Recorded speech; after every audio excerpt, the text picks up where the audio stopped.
For the first time ever, an African team has won football's biggest prize, the World Cup. The Amputee Football World Cup, that is. The recently concluded tournament, which was held in the Mexican town of San Juan de los Lagos, saw Angola beating Turkey in a dramatic final that had to be settled by penalty shootout.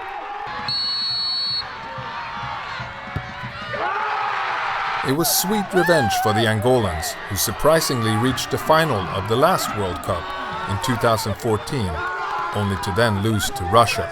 Striker João Chiquete said the victory did not belong to just him or his team. I'm not here just for me. I'm here for Angola. I'm here for Africa. Amputee football, which is a seven-a-side game, has grown in popularity in recent years, with dozens of new countries around the world taking up the sport. Yet in most of Africa, amputee football has struggled to gain official support. Ghana and Liberia, two of the 5 African countries scheduled to take part in this year's World Cup, were forced to pull out because of financial difficulties. The Kenyan team, meanwhile, had to abandon plans for a pre-tournament training camp when government funding failed to materialize. In the end, they said, we will only provide you with air tickets. We didn't have any kits. The jersey I'm wearing right now, it's not a national team jersey.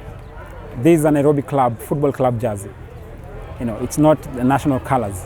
It was a similar story for the Nigerian team, which made its World Cup debut after missing out on 3 previous tournaments for financial reasons.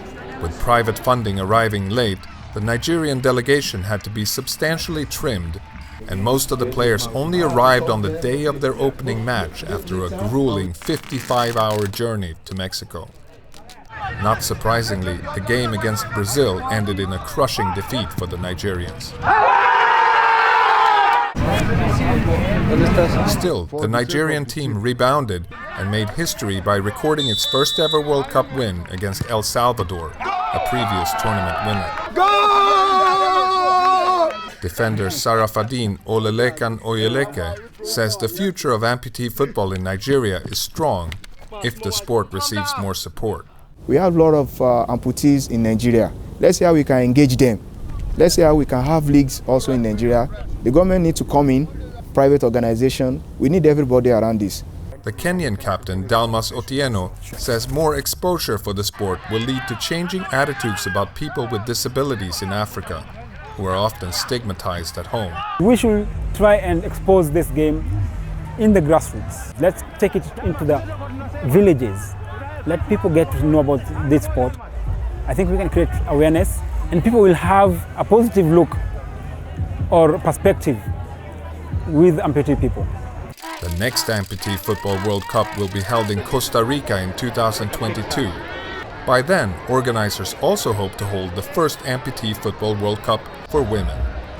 This is Stefan Lofgren for VOA in San Juan de los Lagos, Mexico.